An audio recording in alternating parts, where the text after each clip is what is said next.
Hi there, this is Jacob Nash of Hall High School in Little Rock, Arkansas, and this is a review of the Constitutional Convention. Made simple, not as hard as it might seem. All right, let's get this thing started. Well, why did that thing happen? Well, what is that thing anyways? Well, it's where they made the Constitution. But why did they have to do that? Well, think about it. What happened after, well, really during the Revolutionary War, they were trying to think, oh, what can we do? We can't just have no sort of government. So they made the Articles of Confederation. But they were dumb. They were dumb. There were a couple successes from them. Some land ordinances. That might be a good thing to know. But mostly they were dumb.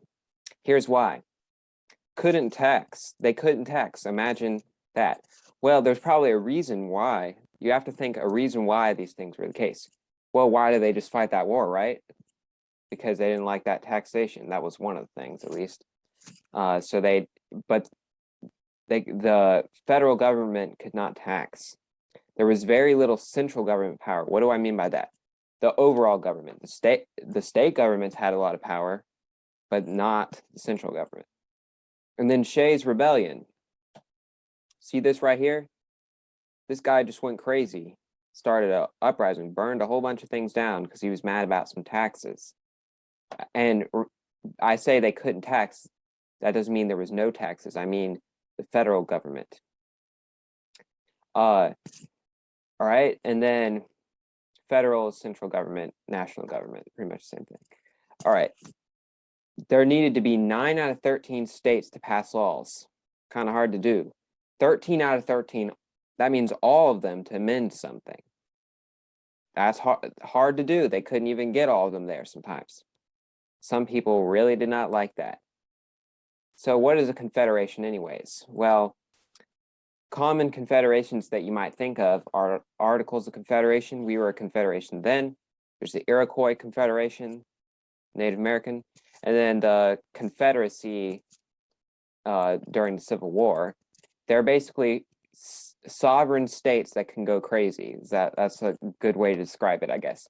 They are states that are kind of like separate. All the states were pretty separate during the Articles of Confederation, and they could go crazy and do their own things. And to some, that doesn't seem good because there's not any sort of unitary thing. Balance needed. So we started out with this, King George's dumb things. Well, we just got independence from them, so we don't want that. So then we went all the way over here on the other bad side where, okay, that's just too crazy. We don't have any sort of thing that's keeping us in place. We need to have a balance. That's why we had a constitutional convention. At first, they were just going to make some changes, but Hamilton had other plans. He was like, trash can that whole thing. We need a new thing. The Articles of Confederation is a constitution, by the way. But we call our constitution now the Constitution, but that still was one. This is a different one that we're trying to make, which is the one that we still have. Well, there's two sides. You think they're all going to agree on everything? No. Federalists, anti-federalists. The Federalists, basically, these two are opposites of each other, pretty much. They wanted a strong central government. So basically, these ones, they didn't care too much about the Articles Confederation. They were like, hey, not that bad. But these, they were like, hey, hate that thing. I hate that thing. That's why he said trash can that thing. The Federalists, they want a strong central government. They're like, this is dumb. And then they want to keep things in order. They're like, you can't just let the states go crazy. To some, they might say they're almost British style. And they're like, hey, why people would be mad and critical of them. They might say, hey, we just fought a war to not have that. Why do you want to go back to that again? They were mostly in the north and mostly in the cities, urban areas. This includes Hamilton, Madison, who's considered the father of the Constitution, and John Adams. Anti-federalists, they want a weak central government, so they kind of like it the way it is. They don't like it completely, or else they wouldn't have even gone to the convention. But they are interested in states' rights. They don't, and the overall rights of people. They don't want them to be violated like back to when it was before the Revolutionary War. They're almost crazy French Revolution style, which, by the way, that didn't happen yet. Then, but I'm just saying, like when you think about French Revolution, that was influenced by our revolution. That was in the 1790s. So they are mostly in the South and they're in rural areas. This includes Jefferson and Yates. Yates, you might want to know about him, but really Jefferson's the most important anti-federalist that you know about. And Adams is a very important one. Well, all three of these are important ones, but Adams and Jefferson, they commonly had some feuds. If you've ever watched a John Adams series, they're like, oh, like they were friends at first, but then when we got out of the war and you got into these days, they were really mad at each other and against each other. But then at the end, they were like friends again when they were really old, and they died on the same day, July 4th, 1826. That's just a fun fact, but whatever.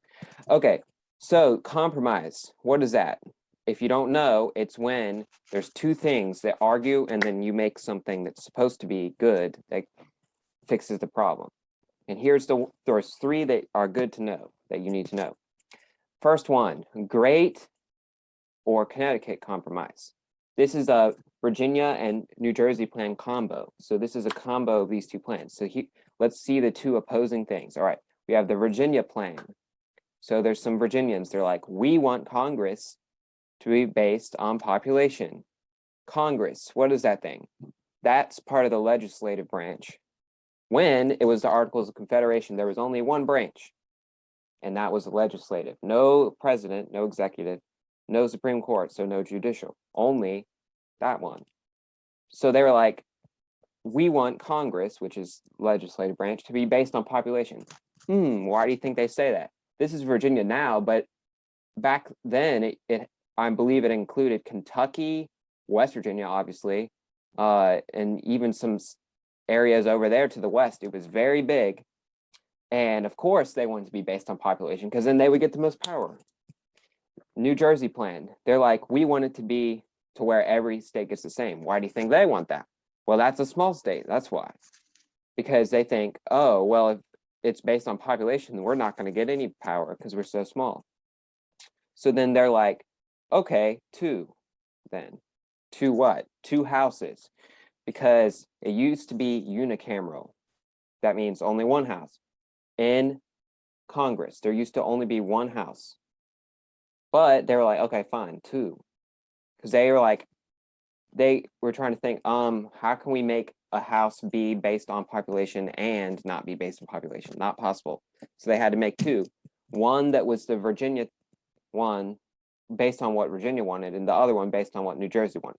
The one that's based on what Virginia wanted is the House of Representatives. That's based on population. If you know how that is these days, hundreds of people in that thing, based on population. But in the Senate, it's the same for every state. Same number of representatives for every state. The House of Representatives and Senate, they are the Congress, and that is the legislative branch. That got made because of this thing. All right. Next one, 3/5 compromise. What's the debate this time? North and South. The North wanted slaves to not count towards the population.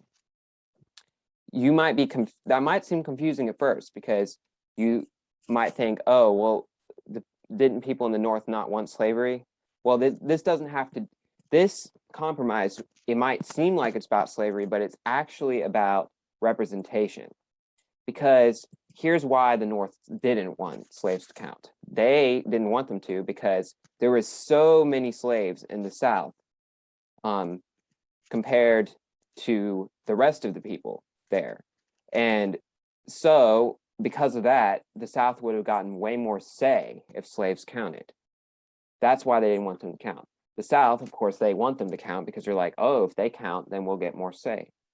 So the result is that they decided that 3 out of 5 will. So that for every 5 slaves, only 3 of them will count towards the population. And this got repealed by the 14th Amendment in 1866, I believe. But that's not what you have to know right now. Well, if you're reviewing for the exam, then you do. But if you're just watching this like before you've learned everything, then you don't. Okay. Oh, sorry, I skipped one. Commerce compromise. This is the third one that you got to know. South and North again. Oh, what do you know? Debating once again. So the North wanted taxes. They wanted taxes. They were like, I'm tired of dumb foreign competition. That's supposed to be exclamation point, not one. They're like, oh, because they're way more industrial up there, right? I'm not talking about like modern factories, right? But in the South, what are they based on? Is their economy based on? Cotton, right? And slavery. So of course they don't want taxes because they're like, great, they don't want taxes, and because their whole economy is based on trade. So they're like, fine, taxes, but only on imports, not exports. So they're like, if something's coming to the country, then fine, we'll tax it. But if we're trying to send something to a different country, no, don't tax that. So, wait, you think that solved everything? Someone's a little mad still. Anti-federalists. So they were kind of mad. For example, Thomas Jefferson, no Bill of Rights, dummies. They were mad. He was mad about that. Well, all of them were. They were thinking about the English Bill of Rights. They were like, hey, like no Bill of Rights, that's not good. And another thing, this is Yates. He made something called Brutus I, where he was like, the necessary and proper clause and supremacy clause, dumb. Why did they think that? Why did he think that? Well, if you don't know what those two things are, you might have not learned about the Constitution, but there's something called the necessary and proper clause, also called the elastic clause. It's where they're like, Congress, they can stretch things out here and there to do whatever they need to do. It's basically like some kind of vague thing that tries to say that Congress can do almost anything at once.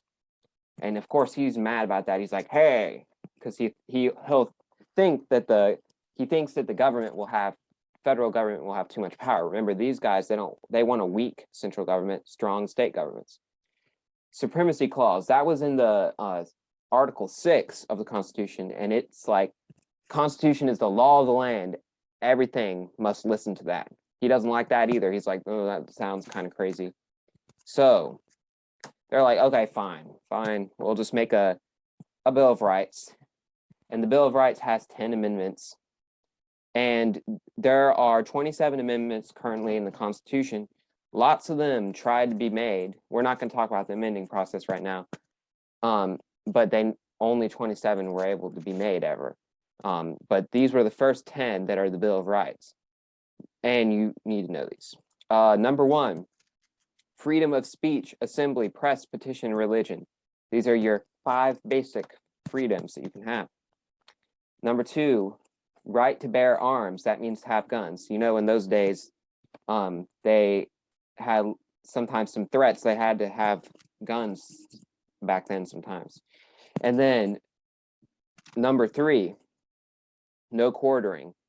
Well, this doesn't apply as much now these days, but they remembered how the British made people have to be in their house. They're like, that's dumb. Number 4, no searches without a warrant. So you can't just search unless you have a warrant. For example, police. Number 5, no double jeopardy. What does that mean? That means you can't be tried for the same crime twice. So it's like, I'm going to make you go right back to court again for that same thing. Right to remain silent. So you don't have to say anything. And so then it won't be used against you. Number 6, right to a jury. And then number 7, they're like, oh, wait. Also in civil cases.